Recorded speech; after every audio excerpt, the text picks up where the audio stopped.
हरे कृष्णा, राधे राधे।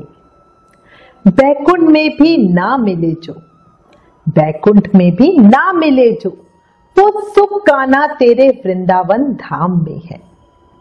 कितनी भी बड़ी विपदा हो चाहे, समाधान तो बस श्री राधे तेरे नाम में है। क्यों, सही कहा ना। कृष्ण कहते हैं, तुम मेरी तरफ हाथ बढ़ाकर तो देखो, तुझे थाम ना लूं तो फिर कहना। और ये बात बिल्कुल सच है। बिना अपने किसी भी स्वार्थ के आप प्रेम से श्री कृष्ण को बुलाकर देखो, उन्हें प्यार करके देखो, लाड़ लड़ा कर देखो और देखना उनकी तरफ से आपको रिस्पॉन्स जरूर मिलेगा, आपको कान्हा के होने का एहसास जरूर होगा। आज इस वीडियो में इसी बात का प्रमाण आपको देंगे श्री विनीत कुमार वाजपेयी, एमपी जिला खांडवा, मध्य प्रदेश से। ये बिहारी जी महाराज के अनन्य भक्त हैं। अच्छा, भक्ति से एक बात बताती हूं, ये किसी भी भक्त को नहीं पता होता कि कब कैसे उन्हें कान्हा जी से इतना प्रेम हो गया। और विश्वास रखना, ये जो प्रेम वाली बीमारी है ना, मुझे तो ऐसा लगता है कोरोना से भी ज्यादा खतरनाक है। एक बार लग गई तो दिन ब दिन बढ़ती ही रहती है, बढ़ती ही रहती है। और प्रेम है ना, मतलब जैसे कोरोना छूने से फैलता था ना, तो मुझे तो प्रेम भी ऐसे ही फैलता लगता है। आप एक भक्त से बात कर लो, बिहारी जी की 2 लीला सुन लो, तो आपको तो खुद उनसे प्यार होने लगेगा। होता है ऐसा। श्री विनीत जी के साथ तो बहुत सी ऐसी घटनाएं हुई हैं जिससे उन्हें श्री कृष्ण का अनुभव हुआ है, उनका साक्षात्कार हुआ है। उनके प्रेम का अनुभव, कहते हैं, मेरे जीवन का सबसे सुंदर अनुभव होता है। उनकी कृपा का एहसास जीवन की सारी कमियों को पूरा करने वाला होता है। अच्छा, एक और चीज है, भक्तों के जीवन में जो घटनाएं हैं उन्हें सुनकर हमारा मन तो बहुत रोमांच होता है, प्रेम भी बढ़ता है, आंखों से आंसुओं के रूप में तो मुझे ऐसा लगता है कलयुग और मोह माया निकल ही जाती है। पर इसी के साथ एक और चीज भी है, हमें और अधिक भक्ति करने की प्रेरणा भी मिलती है। इसलिए हमें ज्यादा से ज्यादा भक्तों का चरित्र सुनना चाहिए, उनका अनुभव सुनना चाहिए, हमारे कान्हा जी की लीलाओं को सुनना चाहिए। सही कह रही हूं? तो आज इस वीडियो में आपको श्री विनीत जी के जीवन का एक सुंदर अनुभव बताती हूं। इसी साल शिवरात्रि के दिन वो श्री बांके बिहारी जी महाराज के दर्शन करने वृंदावन गए और अपने साथ में अपने हाथों से बनाकर बिहारी जी महाराज के लिए रबड़ी लेकर गए। अच्छा, विनीत जी की ना एक आदत है, वैसे वो घर में कुछ खास कुकिंग वुकिंग नहीं करते, पर जब भी बिहारी जी महाराज से मिलने जाते हैं तब उनके लिए अपने हाथों से रबड़ी बनाकर जरूर लेकर जाते हैं। वो खुद से ये सेवा करते हैं कि भोग की सेवा मुझे करनी है, और घर में किसी और की मदद तक नहीं लेते हैं। अब विनीत जी ने वृंदावन जाने का प्रोग्राम बना लिया और अपने हाथों से बढ़िया खूब मेवा शेवा डालकर बढ़िया रबड़ी भी बना ली। अब जब वो जाने के लिए स्टेशन पहुंचे तो उस दिन गर्मी बड़ी ही भयंकर पड़ रही थी और उन्हें लग रहा था कि भाई जब तक मैं वृंदावन पहुंचूंगा ये रबड़ी खराब ना हो जाए। पर वो अब उस समय कुछ कर नहीं सकते थे, वो स्टेशन पहुंच गए थे। अब वो ऐसे तैसे गाड़ी में बैठ गए, मथुरा पहुंच गए और मथुरा जाके उन्होंने रबड़ी देखी तो रबड़ी बिल्कुल वैसी की वैसी थी। फिर उन्होंने वहां से वृंदावन के लिए निकलना था, मथुरा से वृंदावन पहुंचना था, तो वो ऑटो देख रहे थे, जो ऑटो चलते हैं। और अच्छा, जो भी लोग ट्रेवल करते होंगे उन्हें पता होती है ऑटो में बहुत भीड़ होती है, पर उस दिन उन्हें जो ऑटो मिला वो बिल्कुल खाली था। वो बढ़िया मजे से बैठकर, अकेले बैठकर वृंदावन आए। और पता है मजे की बात, वो ऑटो वाला रास्ते में सवारी लेने के लिए कहीं रुका भी नहीं, वरना ज्यादातर तो देखो क्या होता है, ऑटो में बहुत ज्यादा भीड़ होती है, या फिर ऑटो वाला है ना, अगर मान लो सवारी नहीं होती ना तो जगह जगह रुक रुक कर चलाता है ताकि और सवारियां ले सके। पर उस दिन तो जाने क्या हुआ कि ऐसा खाली ऑटो मिला। वो बड़े आराम से और बहुत जल्दी, क्योंकि जब ऑटो रुक रुक के चलते हैं वो सवारियों को आवाजें देते रहते हैं, तो बहुत आधे घंटे का सफर भी 2 घंटे का हो जाता है। पर इस समय ऑटो वाला तो बिल्कुल भगा के ऐसा लेकर आया कि आधे घंटे का सफर उसने 15 मिनट में कर दिया। वो बड़े आराम से सीधा बिहारी जी महाराज के मंदिर के पास ही उतरे और वहां पहुंच गए मंदिर के अंदर। अब वहां बहुत ज्यादा भीड़ थी। विनीत जी मंदिर में अंदर आ गए। अंदर मंदिर में प्रसाद चढ़वाने के लिए ना, अगर आपने देखा हो बिहारी जी मंदिर में जगह जगह जो पांडे होते हैं वो आवाज लगाते रहते हैं। अब विनीत जी ने प्रसाद किसी को नहीं दिया, वो अपने हाथों से स्वयं प्रसाद आगे देना चाहते थे, पर भीड़ इतनी ज्यादा थी कि वो आगे जा ही नहीं पा रहे थे। अब मंदिर में पहुंचकर उन्होंने कुछ दूर से बिहारी जी को देखा और बोला, प्यारे रबड़ी लाया हूं आपके लिए। और ये लाइन उन्होंने बिहारी जी को बोली और मुश्किल से 2-3 मिनट खड़े हुए होंगे कि उनके पास एक पंडित जी आके खड़े हो गए।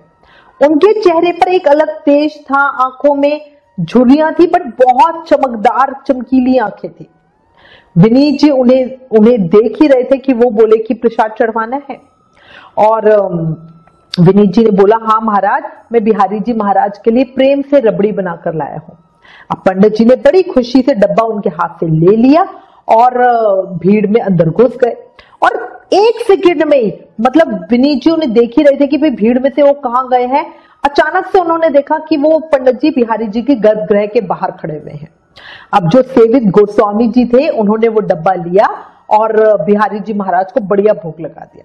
अब विनीत जी उन्हें दूर से देख ही रहे थे कि अगले ही पल वो गर्भगृह में उन्हें दिखे ही नहीं।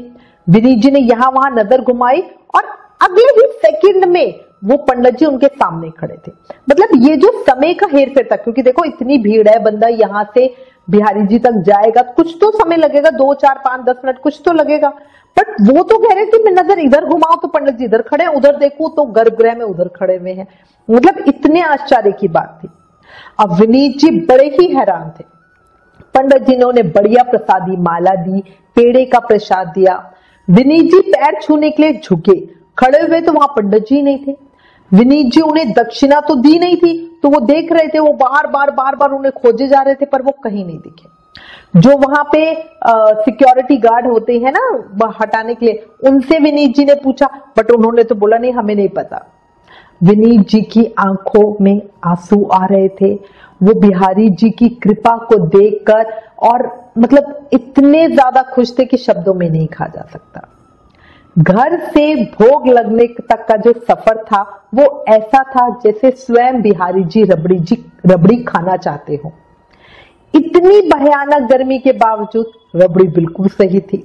वो अपने आप खाली ऑटो का मिलना, वो तेजमय पंडित जी जो स्वयं बिहारी जी ही लग रहे थे, है ना। इसके बाद विनीत जी वही मंदिर में जो गुल्लक लगी हुई ना बड़ी सी, उसके पास 2-3 घंटे खड़े रहे। और उस समय 1 मिनट भी ऐसा नहीं था जब उनकी आंखों से आंसू बह ना रहे हो। ये है बिहारी जी की कृपा का प्रमाण। क्यों? सही कह रही हूं। और यही है भक्त का प्रेम भी। 2 लाइंस मन में बिठा लो, दिमाग में बसा लो। पहली बात, भाव के भूखे हैं भगवान, और दूसरी बात, भक्त के वश में है भगवान। बस इन 2 बातों को याद कर लो। भाव बिना स्वार्थ का होना चाहिए, ये भी समझ लेना। वरना देखो, खुद सोचो, इतनी गर्मी, इतना लंबा सफर, पर रबड़ी खराब ही नहीं हुई। खाली ऑटो मिलना तो मतलब बिल्कुल इम्पॉसिबल सी बात है, क्योंकि जिन भी लोगों ने सफर किया उन्हें पता है कि ऑटो इतने ज्यादा फुल होते हैं कि ठीक से बैठा भी नहीं जाता है ना। और अगर उस दिन वो ऑटो नहीं मिलता तो यहाँ मंदिर में ये बहुत लेट पहुंचते और शायद मतलब पट हो जाते, तो उस समय दर्शन ही नहीं होते, है ना। और शाम तक तो रबड़ी पक्का ही खराब हो जाती। और अचानक से उन पंडित जी का अपने आप सामने आके खड़े हो जाना और रबड़ी का भोग लगवाना, और वो भी बिना दक्षिणा लिए चले जाना, मतलब क्या ये संभव लगती है बात? नहीं। सबसे बड़ी बात, विनीत जी मंदिर में 3 घंटे खड़े रहे। आप सब जो बिहारी जी मंदिर में गए हो वहां पे इस बात से एग्री करोगे कि सिक्योरिटी वाले 10-15 मिनट भी मुश्किल से खड़े नहीं होने देते हैं, वो हटाते रहते हैं। और 3 घंटे वहां खड़े होना, ये तो मुझे सबसे ज्यादा आश्चर्य की बात लगी। ये सब प्रेम की बात है, और प्रेम से ही जान सकते हो। और अगर मन में प्रेम होगा तभी ये सारी बातें समझ भी आएंगी। अगर मन में, दिमाग में कलयुग होगा तो आपको लगेगा नहीं भाई ऐसा नहीं हो सकता। सही कह रही हूं। अपने विचार कमेंट करके जरूर बताना, आपका मन क्या कहता है। दिल तुमसे लगा बैठे हैं, प्रेम की राह पर सपने सजाए बैठे हैं। हर किसी ने तोड़े हैं सपने हमारे, एक तू ही है कन्हैया जिससे हम हर उम्मीद लगाए बैठे हैं। बोलो बांके बिहारी लाल की जय, मोर मुकुट बंसी वाले की जय, वृंदावन बिहारी लाल की जय। मैं सच्ची कह रही हूं, दिल से कह रही हूं, हमारे बिहारी जी महाराज इतने प्यारे हैं, इतने प्यारे हैं, मतलब आप उनको इतना सा प्यार करते हो ना तो भर के इतना रिटर्न में पाओगे, ये पक्की बात है, करके देखना। और अंत में अगर श्री बिहारी जी महाराज की कृपा और प्रेम की इस सत्य घटना ने आपके दिल को छुआ हो, आंखें कुछ नम हुई हो, दिल से अगर चाहते हो कि कभी बिहारी जी भी आपकी प्रेम भेंट को इसी तरह स्वीकार करें, अपना अनुभव आपको करवाएं, तो प्लीज इस वीडियो को ज्यादा से ज्यादा शेयर करें। कृष्ण नाम प्रचार भी एक सेवा है, इसलिए प्लीज करो। Please like, share and subscribe. Thank you. Hare Krishna.